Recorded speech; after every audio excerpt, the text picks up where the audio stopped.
Thank you.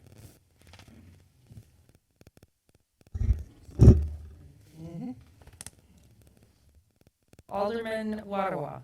Here. Alderwoman Calderon. Here. Alderman Brickner. Here. Council President Fire. Here. Alderman Damon. Here. Alderwoman Fliss. Here. Mayor Tutai. Here. Telephonic meeting request? None. Sorry. Yep, and the meeting has been properly posted and noticed. Public hearing? None.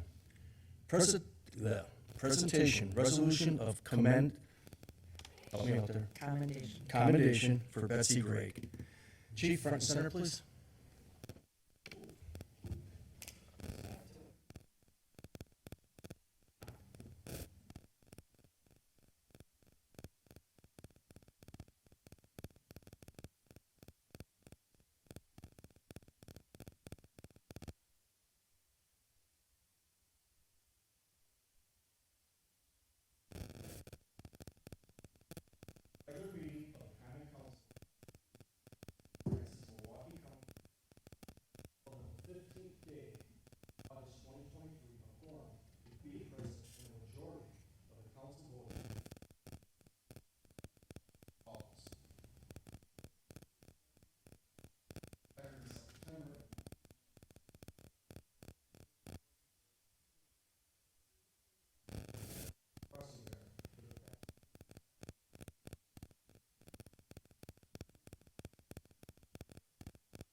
All right, citizens' comments. Ricky G.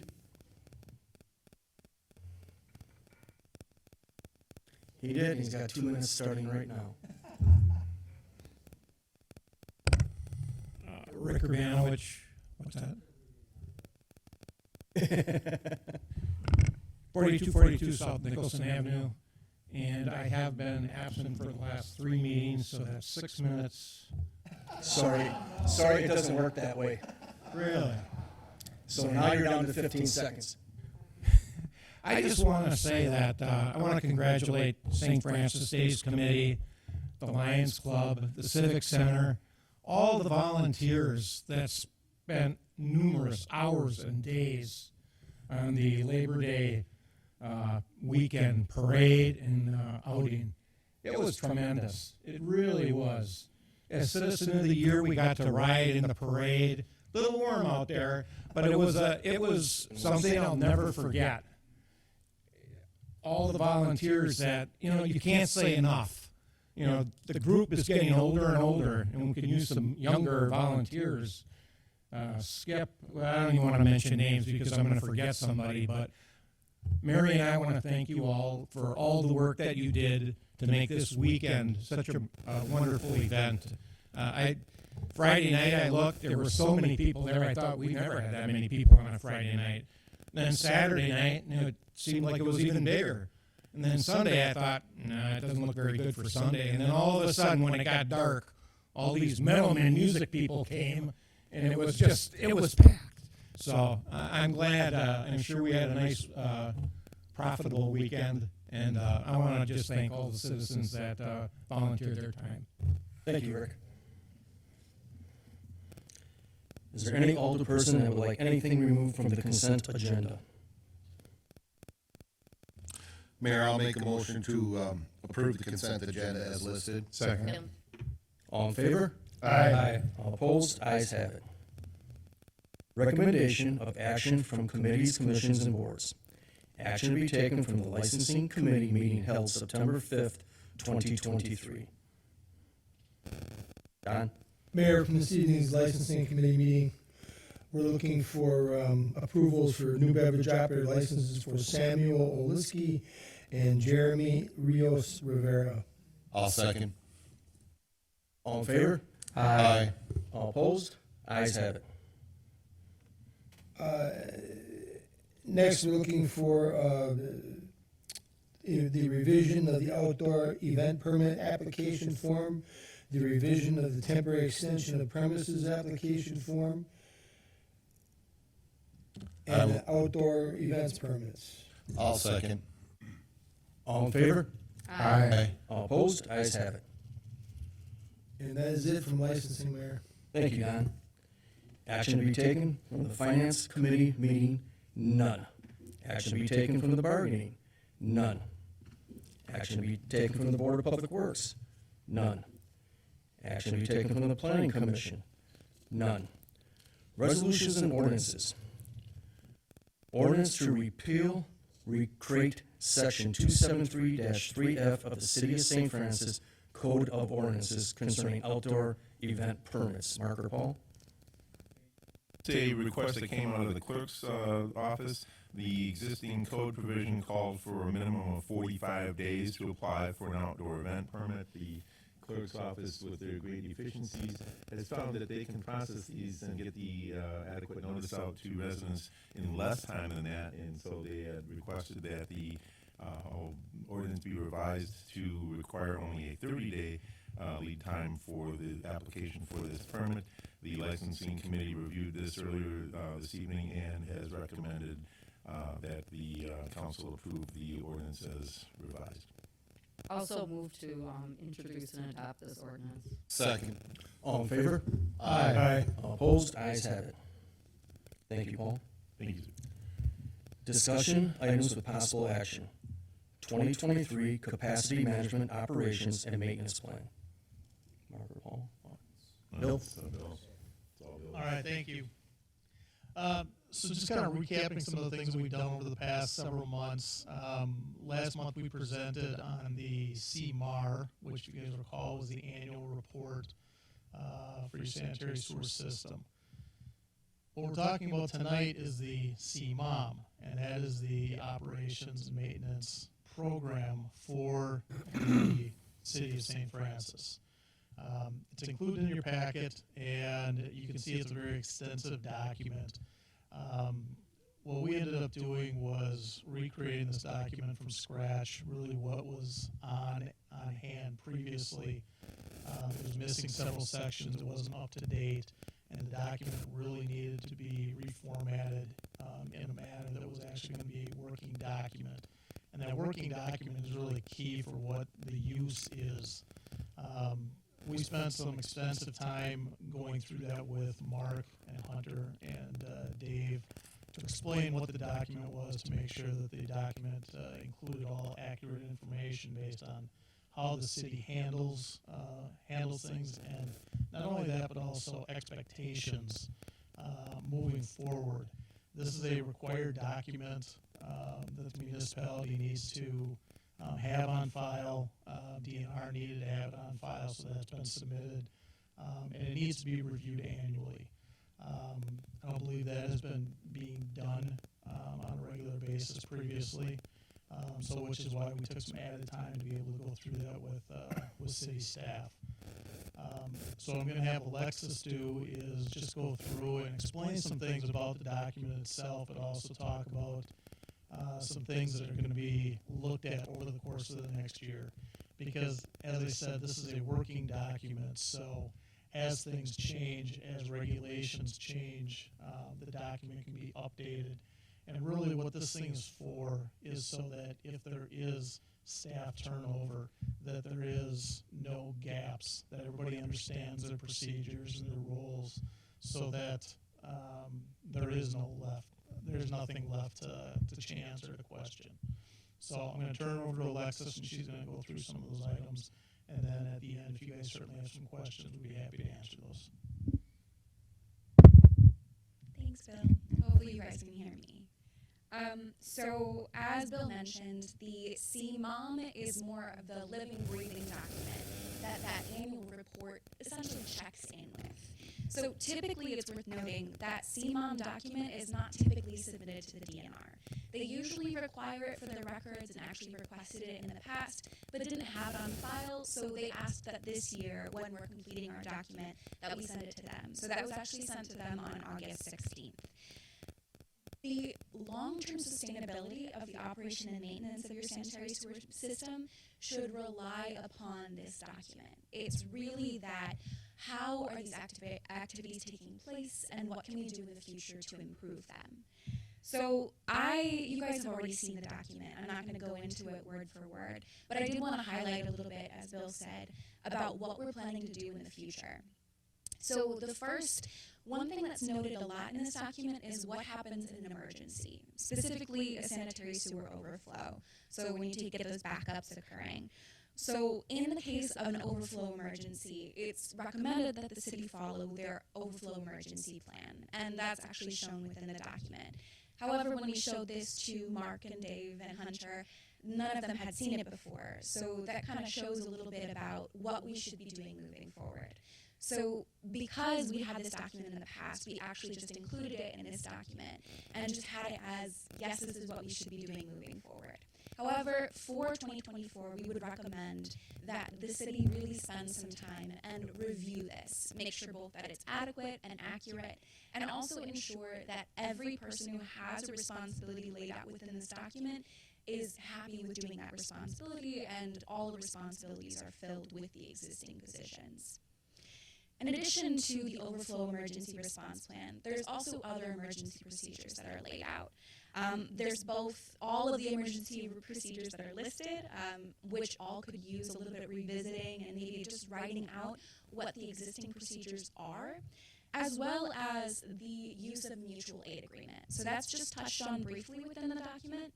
And after talking with the fire chief, we found that there's not currently a mutual aid agreement for the sanitary sewer system. But that's something that is in progress. So obviously you guys will be updated on that, but that's just something that we're recommending that you work on in the future. Additionally, another component that's included is the sanitary sewer map, which I actually handed out. The grayed out one is what is currently used by the Public Works Department. As you can see, it's missing quite a lot of information, and it's both not dated and outdated, and basically they're working with an insufficient document at this point. However, we were actually able to go back, and if you look at the back, you can see what we pulled from existing GIS information. So this is from 2007, meaning that it's not quite up to date, but it is a lot better than what they were working with. In addition, it still has a little bit of those inconsistencies, but we're hoping to fix that with a little bit of GIS mapping. So in our experience, we actually believe that GIS is probably going to be the best way to move forward with this, both because it's actually an electronic copy, so it's working, you can zoom in on certain components and whatever, but in addition, you can also store a lot more information in a GIS map. We're currently in the process of evaluating what kind of work we'll need to go in to get that GIS map to happen, but it's also worth noting that the GIS won't just help the map side, it'll also help with the other component of the CMOM, which is the Capacity Assurance Plan. That's a kind of fancy way of saying it's just a way of evaluating the condition of the system. So manholes, the sanitary sewers, how are they doing and what can be improved? So in GIS, a lot of the communities that we work with actually use GIS as a way to maintain their capacity assurance plan. And that's something we'd recommend for the future. One last component that you guys have laid out in your CMOM document is the ordinance review. So when you see this, obviously a lot of this is on you guys, but it's really just we will provide recommendations if we see any, insufficiencies with the existing ordinance, and you guys can either take that advice or leave it. Finally, I think it's just worth noting that, as we've mentioned many times, it's a working document. So making sure that this is up to date will really help improve that long-term sufficiency of this document and the sanitary sewer maintenance overall. So at that time, if you have any questions, I'd be happy to help answer them. Any questions? And if anyone would like us to take the hour that we spent with Mark to go through item by item, we'd be happy to do that.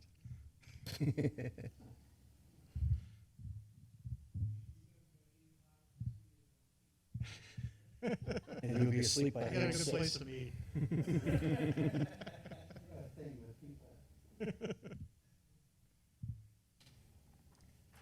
Can I get a receipt and put on file? I'll motion to receive and put in place on file. Second. All in favor? Aye. All opposed? Ayes have it. Potential scope of work for bike and pedestrian lane evaluation. Bill? Thank you. So I'm going to kind of give a high-level overview of what you guys have included in your packet. And I believe your packet was just updated from Ann because I was late in sending something, so I apologize for that. So at a previous meeting, it was discussed that there's a question on whether or not there could be additional infrastructure. What could the city do to make St. Francis more bike or pedestrian friendly? So this is something that MSA has done for many communities. So what I did is really put a generic scope together for you to really generate more discussion than anything. So what you guys have in front of you is essentially a document that can be altered for the city of St. Francis. You can put as little effort into it or as much effort into it as you want.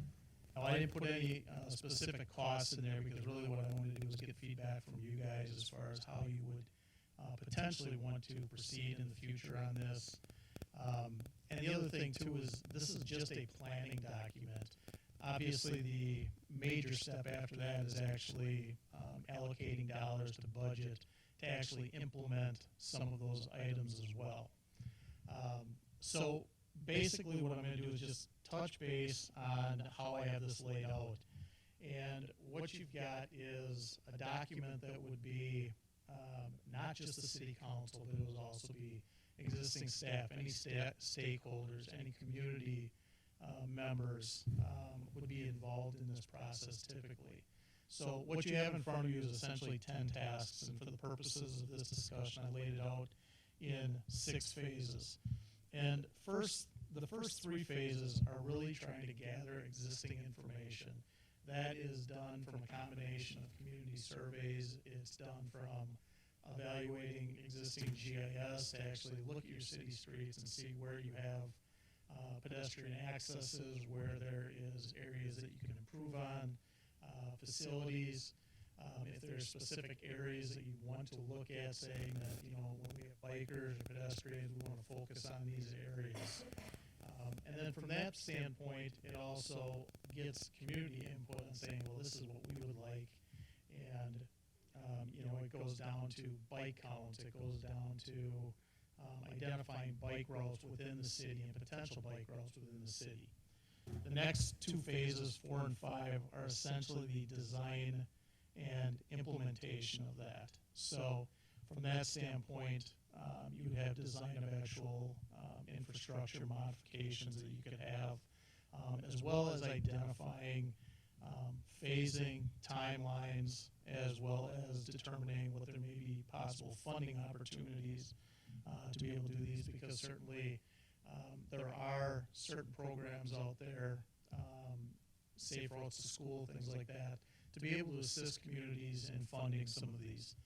And then the last phase is actually bundling everything up and putting it into a report that is a usable document, really just lays out the framework for the community to follow. And again, all those things are tailored to St. Francis. So that is really the review of what you guys have in front of you, but as I indicated, there's a lot more to it, and this is more of just a discussion purposes from what the city wants to do. Now, as I indicated, there is no cost associated with this at this point, but what I can give you is just an idea. The basic inventory on a community the size of St. Francis, you're probably talking somewhere on the order of $4,000 to $5,000. And what you end up having at the end of that is a map that basically shows all the city streets, shows the sidewalks, it shows condition reports, it shows where you have pedestrian lanes, things like that. Now, typically that's done really just a desktop review from GIS, but because St. Francis is a little bit behind in their GIS, there'd probably be some additional field work that would have to be done to verify some of those items as well. So that's on the very low end. The full study, which was sent to you today, this was done for another community, and that was on the order of $60,000 to be able to complete all 10 tasks. Now, there's also funding that can be available to complete some of those tasks, but depending on how it's done, would determine whether or not it's something MSA can do, or whether or not you guys would just RFP that. And ultimately, at the end of the day, we're not here to just create work for ourselves. We're here to provide opportunities for St. Francis to be able to move forward however you guys need to, and to give yourselves and the citizens best opportunities to design and plan those items. So with that, what I wanted to do is just open it up for some discussion as far as if there's questions. And certainly, this may be something that needs to come back to council down the line. And if we get into the kind of nuts and bolts of exactly how it's implemented, things like that, I would then bring a planner back with me with detailed scope, detailed costs, and actual timeline of how those things can be implemented. I just want to say, not one for technology. I can't believe that we're expecting these people to do work with 2008 maps. That's ridiculous. I think that, let's do whatever we need to do to get that corrected. Yeah, I tend to agree. I feel like the last, 3 or 4 meetings we've had, Bill, you've mentioned GIS updates, and that's, it's something that has frustrated me as I'm trying to do research on the community and understand what we have, what we don't. Personally, I think we should do everything that we can in the next year to make it a priority to get GIS updated, regardless of what we talk about in terms of bike ped scope of work and that sort of thing. I think that we need to enter, the 21st century here and get our maps updated so that we know what we have, what we don't, and we can target areas to move forward as a city. So I don't know if that is a planning or a budget or what the next step is there, but whatever it is, I think that we need to take it so that we can ensure that it's in budget for 24. And I would concur with them, because when you're dealing with state, you're dealing with county, you're dealing with neighboring communities, if you don't have complete current data, you can't argue your point. Data is our friend. So the more accurate data we have, the more timely data we have, and at a living document, it helps us further our arguments when we're dealing with those difficult, challenging other entities. And the one thing I would add there is, and I've talked with Mark briefly about this, and I think everybody's on the same page for this. And certainly one of the things that we want to do is be able to provide as much information as we can in the most cost-effective manner of doing so. So one of the things that we've done, obviously we've talked previously about the urban forestry grant, and that has a GIS component. The city currently has a license for GIS, but it just hasn't been implemented up to this point. So with the urban forestry grant, there will be GIS components of that, but all of these things that we've been doing, whether it's the CMAR, the CMOM, the MS4 for stormwater, as we contact some of the agencies on this, what we have done is sent out requests for all of their GIS information. Milwaukee County has a tremendous amount of information that can be pulled in at a relatively low cost, so you're not recreating the wheel. So that's one approach that we're looking at. The other thing is Mark just signed a document last week to provide, to request all the water information from Milwaukee Water Works. AECom, that had previously done a lot of the stormwater work, provided a lot of base data for us. So essentially there was GIS work being done, but because the city didn't have GIS data or a platform, it wasn't available to staff. So what I'm expecting is as we continue to gather this information and we see what's out there, we'll be able to provide more information and more of a plan for the city to be able to say, for this dollar amount, we can get you to this point. We don't want to provide any unrealistic expectations, but certainly we want to be able to provide the information so it's usable to all of you residents, useful in meetings like this, and continue to grow upon that. So that's stuff we're working on right now as well.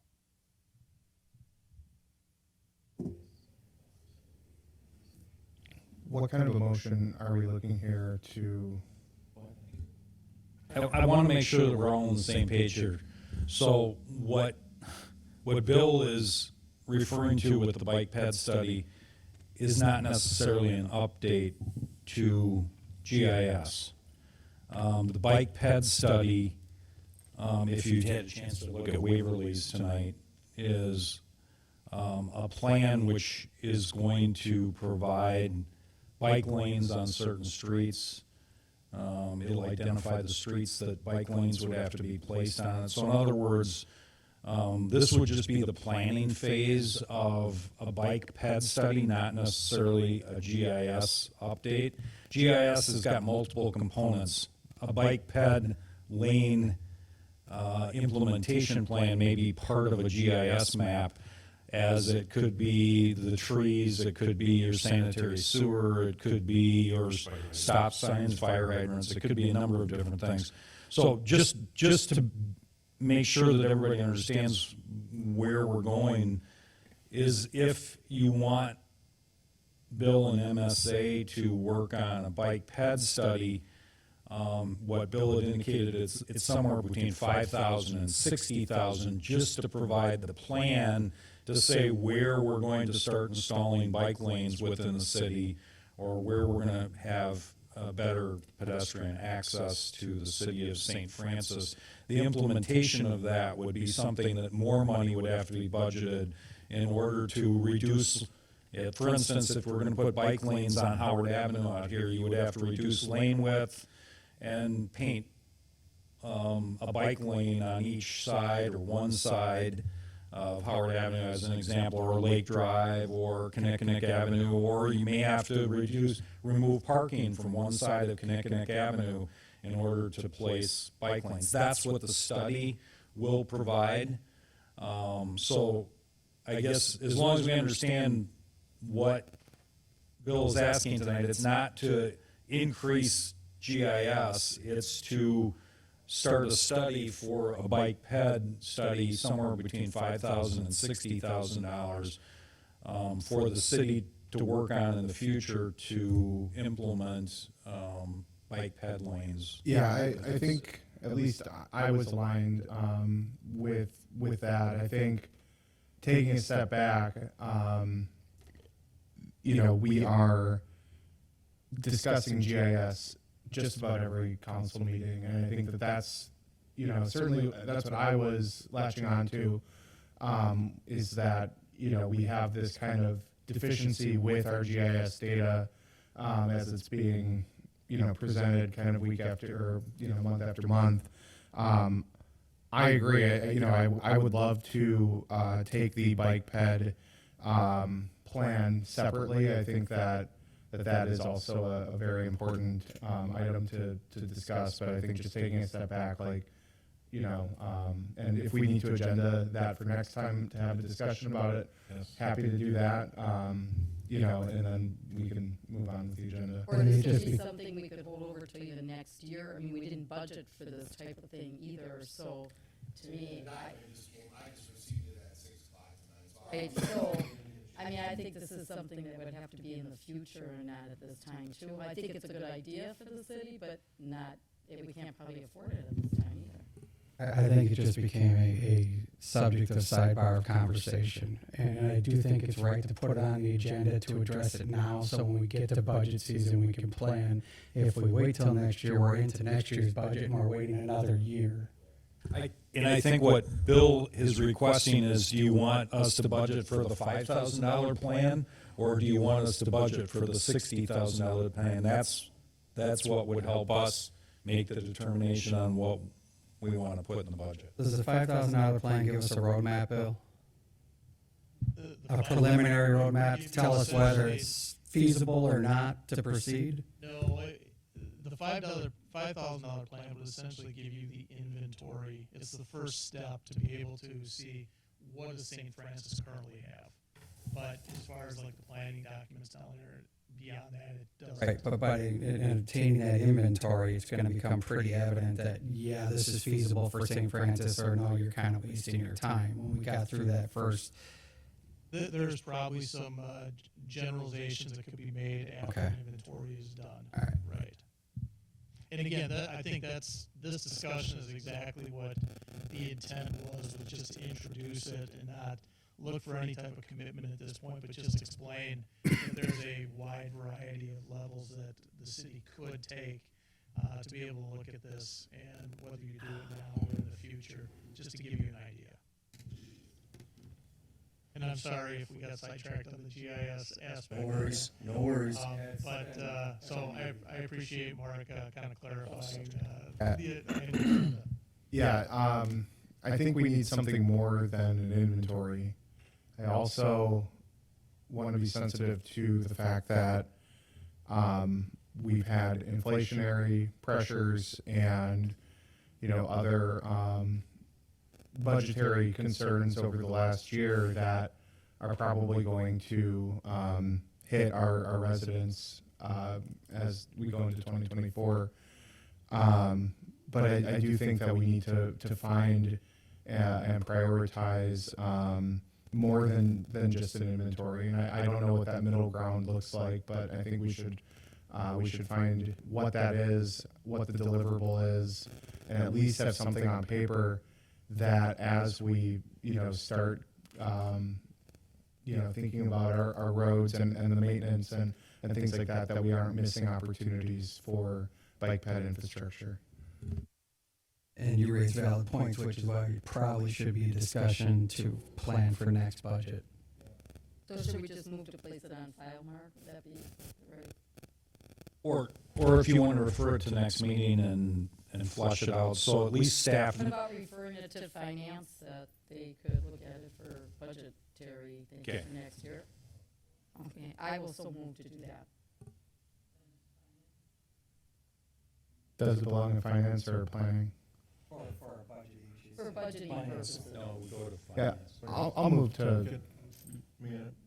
Go ahead, Paul. I just have a question that may clarify what your motion would be. So, Bill, with regard to not to go back into a study of GIS per se, but would the availability of GIS data facilitate a review or the preparation of the bike path, pedestrian pathway study? It would assist. So if you had, from a chicken and the egg standpoint, does GIS come first? And if the city's interested in pursuing GIS, would that make then the bike pathway and pedestrian pathway study in the future more cost effective for the city to do? Trying to think how to answer that question. The reason I say that is because certainly the availability of GIS makes all of this information easier to obtain. I think what I need to do is to be able to present to the council the available information that we've already been able to obtain from like Milwaukee County, things like that. Because obviously aerials and things like that are available to us, and that's a big part of this. So I guess the question is from the standpoint. Sounds like he's leaning towards the chicken. Yeah, no, yeah, so I'm thinking. which then- one was the chicken? So I think from the standpoint of what gets referred to finance, then perhaps the refer both the potential for future GIS implementation as well as the bike path. Like you're reading my mind, Paul. Yeah, I think we, I'll make a motion to refer. Okay, there's a motion on the floor to refer, from Alderman Fliss to refer the study, scope of work to the Finance Committee. Would you amend to include future inclusion of GIS? We can add that to the motion, yes. I'll second. Any further discussion? All in favor? Aye. All opposed? Ayes have it. Moving on. Appointments to committees, commissions, and boards. None. Correspondence with possible action or referral to committees, commissions, and boards. Correspondence dated August 29th, 2023 from the St. Francis Historical Society. Bench placement. Mark? I received an email from Anna Passante of the Historical Society about possibly placing a bench in the cemetery that the city, I guess, de facto oversees. The state, by state statute, we've inherited the cemetery and the maintenance thereof. And so Anna had indicated she would like to, or the Historical Society would like to donate a bench or donate monies toward a bench to place in the cemetery. I indicated, I had talked with Dave Gilbreth, and he indicated that there was a spare bench that we had as a replacement bench in case any bench became damaged. It's our standard steel vinyl coated bench. I made that aware to Anna via email, and she said they discussed it and they would like the city to place that spare bench that we have within the cemetery. I did indicate to her that it would have to be concreted in, and staff's concern is disturbance of the soils within the cemetery, even if it would be relatively shallow, because we do know that there are grave sites in there where they weren't disclosed or they're unknown, where people could be buried. Now, I do understand that there was LIDAR, radar surveying done within that cemetery, but that type of surveying isn't 100%. In other words, there could be instances where people were buried without a casket, or people were buried in that cemetery that could be on top of existing graves within the site. So our concern is not the placement of the bench. Our concern from city staff's point of view is disturbing the cemetery. So as something that we also discussed with Dave Gilbreth, there is a possibility if the city doesn't want to disturb the site, to place a permanent bench, so that we could place a bench that would be like a park bench, a wooden park bench, and place it actually on the ground. So there would be a bench that we could make available to people who are visiting the graves of the people that are in the cemetery to be able to sit on, but not necessarily placing a permanent bench where we would have to actually dig into the soils of the cemetery to place a concrete pad to have a permanent bench site. Well, that just seems like the correct thing to do then. I mean, what's wrong with a regular type of park bench being placed there? Is there vandalism like there used to be in the past, Chief? I mean, way back, I'm just saying, in the cemetery, or, you know, they used to have, okay. So I think that's the way to go, and why not? Disturbing anything, that The challenges you're going to have with what Mark's representing is it's going to sink. It will sink in the dirt. It's going to be more unsettling to the graves than if you put a concrete slab, which can be pre-poured form 3 inches thick, 4 inches thick, that sits at the surface. It goes maybe 2 inches deep like you do for a grave posting. And that doesn't dig down. It also doesn't sink into the ground like the footing of a bench would, but it gives you stable footing without disturbing those graves. And it gives them the solid footing they need to prevent. And Chief, you work with concrete, you understand that too. My dad worked in the monument business for 25 years. You don't disturb the graves, you dig the surface off, set the concrete pad down, and that's where your monument goes. And they weigh a lot more than that park bench does. What are the implications, and forgive me for not knowing, but if a grave is disturbed, what is the implication of that? So if I may, you recall several months ago, we did discuss the fact that the Wisconsin Historical Society had given notice to the city of its intent to create a registry with regard to this cemetery. As a result of that, the requirement is that the city, prior to taking taking any action that would deface, mutilate, injure, expose, remove, destroy, desecrate, molest in any way, or disturb a grave site would require prior permission from the director of the Wisconsin Historical Society.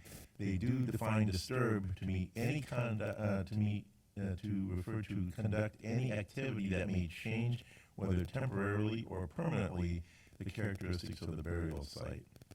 So I think if you're going to place anything in concrete, my recommendation would be to contact the director of the State Historical Society to ensure that we are not running afoul of their requirements with regard to the future conduct of the cemetery, given Mark's comments about the potential for uncatalogued burials having taken place within the cemetery. Do we know that undocumented burials have taken place? Like, do we have that as an established historic fact? Well, the LIDAR that they did have identified grave sites within the cemetery, but it doesn't necessarily, it's not 100% accurate. In other words, there could be people that are buried above a grave site. So if a person is buried and they're buried 6 feet in the ground, there could actually be graves that are buried on top of graves. So, and I know that there's a pathway there, and I think that's where they would like to place the bench, but there's no guarantee that there couldn't be a shallow grave or shallower grave. So Alderman Fire is correct. We don't have to dig very deep, but a minimum of 8 inches in order to put a concrete slab. We'd put gravel in, and then we would put the slab on top of that. Even if it were a 3-inch slab, it would be an 8-inch depth that we would have to dig to in order to place a concrete pad where we would have a permanent bench. Do we have historic photos of this path existing for the last number of years? The map is in it's in the packet. Yeah, I see the map, but I'm saying, like, do we know as a historic documented fact that the path has been there for 70 years, 100 years? I think that would give us a lot more. Yeah. Go ahead, Anna.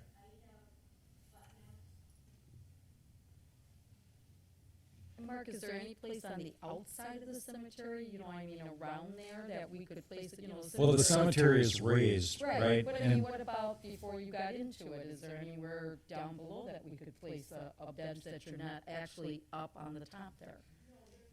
There isn't any, but like even in the median, like they do for the bus? No, there is no place there? Right, but I mean below it. I mean, I walk there, so that's what I'm saying, below it. No? Right.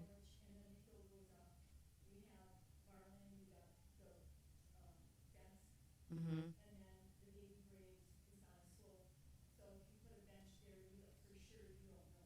Oh, where the baby, okay.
is your preference for the wooden bench?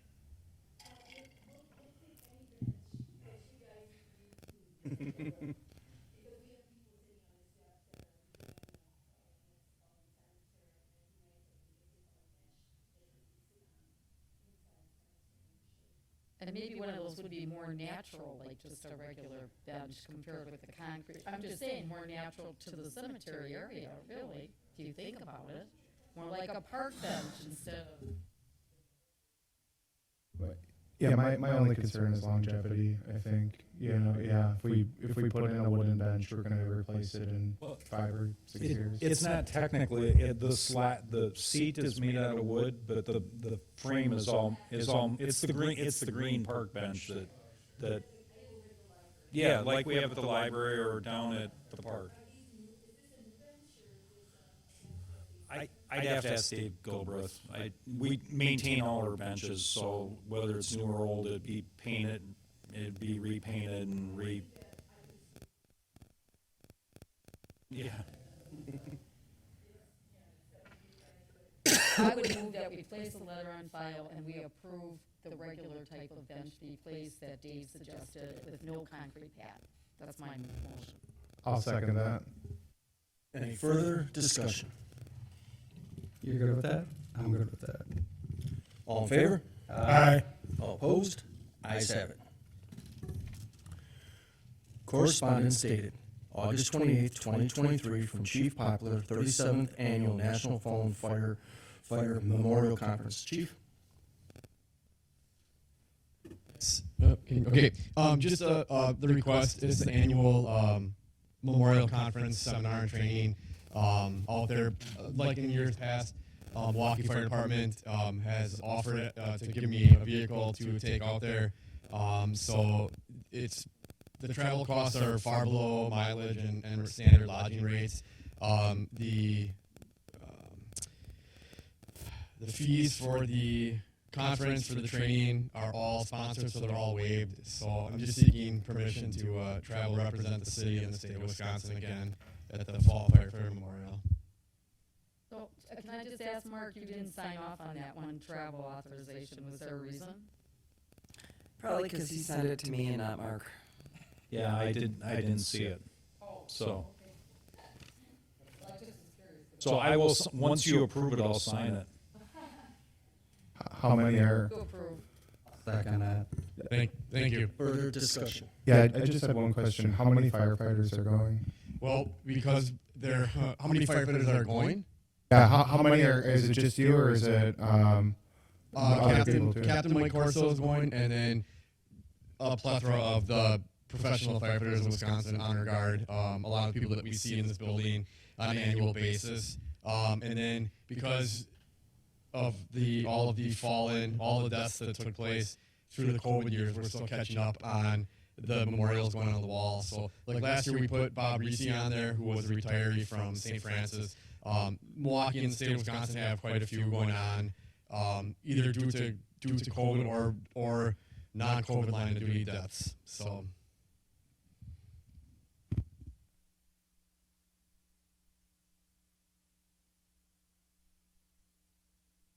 There's a motion and a second, Mayor. You thinking? All in favor? Aye. Aye. All opposed? Ayes have it. Thank you, Chief. Unfinished business, none. Other business, none. Department heads. Bill, do you have anything to add? Comments. I'll keep my comments brief here. You guys have a monthly update in front of you. I'm not going to go through those items because we've already touched on some of those or touched base on those previously. The only thing I would bring to your attention on the second page are two items that the Whistler mileage certifications. That's an item that's due in October that I've already talked with Mark about. We'll have road ratings that will be completed by the end of December. That's due December 15th. So I'll be working with Hunter on that. And then we're currently working on a 5-year capital improvement plan that I pass. Thanks, Bill. Chief? All right. In addition to all the events, and I apologize, it's one of the few St. Francis days parades I missed. We had a wedding in our family, so I couldn't make it to the parade. Anyways, in addition to the parade and everything going on, every year we put out a day experience as a firefighter through the St. Thomas More auction, and I can't speak for the police, but I'm sure it does. But the police and fire experience typically goes for hundreds and hundreds and hundreds, even over $1,000. That all goes to charity. So we hosted our day at the firehouse event, which actually the parents had elected to have a little birthday party for an 8-year-old, and then watch the parade, and then go through, do some more stuff at the firehouse. So the crews were inundated on Saturday, and but we hosted the party there. It's a good public relations thing because we had all the adults, all the parents go through everything from fire safety to cooking with us to operating the hose, and these were younger kids, but they had a really good time. The weeks prior to that, and even as much as last week, our crews, every shift has been going out doing training on at the Joint Fire Training Academy. So that's where we send all of our recruits. We have a fall in-service coming up where every crew, again, we go through with Wauwatosa, with the airport, with West Dallas, and all the North Shore firefighters. So put together training scenarios and evaluations and scenarios. So it's a full in-service that we do every fall. So they're currently going through that.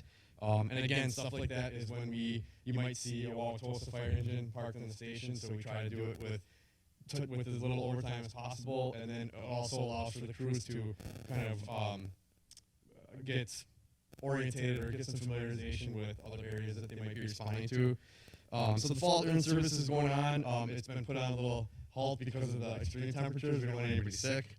And then our hire from last year, we hired a registered nurse. There's 3 colleges, 3 programs in the entire United States that do a registered nurse to paramedic bridge course, and it's kind of like a reverse bridge course. But he was accepted to one of the top 2 out of those 3, and so is currently in the RN to paramedic bridge course with the completion date set for the next month. So that's good. So there'll be one more paramedic on the department. And with that, I pass. Thank you, Chief Hunter. Thank you, Mayor. St. Francis Days, according to all my officers and staff, was a success, huge success. Years past, obviously, struggled with crowds, and this year they said it was just unbelievable how many people. The parade, again, without our volunteers, our auxiliary, our crossing guards, it would be almost impossible for us to cover every post and be safe, have the parade route as safe as it is, being that this parade route is probably twice as large as the Christmas parade in Waukesha, where they had the tragedy. So that was only less than a mile long and less than 60 units. So it went on without a hitch. St. Francis Days, again, we had one escorted person off property due to being drunk and disorderly. We had one female that was in crisis who was sent to Milwaukee County Mental Health. And then we had one incident where a small handgun was found on a tilt-a-whirl left by somebody. It fell out of their pocket, and thankfully the roadie that was taking care of the rides actually found it. They walk around every time anybody's off, that's part of their protocol, and check to make sure anything was dropped. They pick it up. He found it was a small, tiny 2-shot handgun that he found and turned it over to the police. And I thank God for that, because that could have been tragic. With that being said, it was a joyful event. We had no other issues at all, considering all the people. Everybody had a good time. The triathlon, just going back to the triathlon, we are receiving $3,317.48 in reimbursement from the USA Triathlon for our overtime costs from the police department alone. And with that, I pass. Thank you, Chief. Ann? I have nothing, I can pass. Thank you. Paul? I will say that the crowd interaction with both the fire department and the police department at St. Francis Days at Lunham and Packard was fabulous. The biggest cheers actually were for your pumper and med unit that had to pull out of the parade early to respond to the traffic accident on where was it? Layton. As the parade was getting underway. Alderman Fliss, a very happy birthday, and thank you for the cookie, and I will reserve the rest of my comments for the closed session. Thank you. Thank you. Mark? Thank you, Mayor. Just a reminder, it is starting budget time again. So the budget will be prepared and presented to the Finance Committee, I believe, on the 17th of October, which is the second Tuesday in October. I will let the council know that, and department heads as well, this is going to be a difficult budget year, so that it's not likely that there will be added expenditures within the budget. We'll try and maintain what we have, but there won't be a lot of opportunities to add positions or extras within this year's budget. So there is inflationary pressures, the same pressures that everybody's feeling, the city feels as well. But we're going to do our best to try and keep it in the same ballpark as what we had for last year. That's all I have. Thanks. Thank you. Matt? Thanks, Mr. Mayor. First wanted to apologize. I wasn't at St. Francis Days. Had a family conflict with, we were out of town for the weekend. But it sounds like it was a wonderful, wonderful time. And thank you to all the volunteers who made it a success. That's personally one of my favorites. I wish I could have been there. Then, other than that, I am pretty excited to see what we can do about the bike and pedestrian infrastructure type stuff. Certainly something that I'm personally interested in. I think it's great for the community. But I understand, that it's a tough budget year that we're going into, so it'd be really nice to see how we can move that forward, even in a fiscal, responsible way, and still make some forward progress there. So with that, I'll pass. Thank you, Steve. Mayor, I'll keep my comments for the closed session. Thank you, Steve. Don? I will pass on to closed session also, except for to say that Steve Waddle with 20,000 pieces of candy is the king again this year. Wasn't it 22,000? Birthday girl? I'll pass. Thank you. Sarah? I just wanted to thank also all of the committee members and city staff, the emergency services, all the volunteers, everybody who put together that wonderful event that was held over the weekend. It was pretty amazing, that all the fun that everybody had and how many people went. Thank you. Sean? I want to thank Anna for being here tonight to help us iron through those details. It's always nice to have your input while we're discussing your situations. Richard, Rick, nice to see you. Alexis and Bill, I appreciate your efforts to date. They're notable, they're appreciated, and proactive compliance is invaluable, and we're filling some gaps, and I appreciate that. And I too would like to congratulate all the City Hall team members and council members. I also had personal obligations. One was moving my last child to college, and the other was family up north. And as I've always said before I even got this position, family's always first. I'm glad to hear it was successful. Sorry I missed it. I do enjoy our time with our city, and I'll save the rest for closed session. Thank you, Sean. Anna, thank you for being here. Appreciate it. Debbie, happy birthday. I too would like to say a very heartfelt thank you to the St. Francis Days Committee and all their volunteers, but to also for the DPW, police, and fire that put all their time into this too. And with that, we can go to closed session. I'll move to adjourn. Go ahead. No? Motion for closed session. Okay, and it's convening into closed session pursuant to Wisconsin State Statute 1985, Sub 1G, to obtain oral or written advice concerning strategy to be adopted by the body concerning present and potential litigation directly involving the government body. The items for discussion are City of St. Francis versus BRI1 LLC and City of St. Francis versus BRI 3770 LLC. So I have a motion by Alderman Fire. Second. All in favor? And, Roll call. Is this a roll call? You're going too slow. Oh, Alderman Wadwa, Aye. Alderman Calderon, Aye. Alderman Berkner, Aye. Alderwoman Fliss, Aye. Alderman Damon, Aye. and Council President Fire. Aye. Motion carries.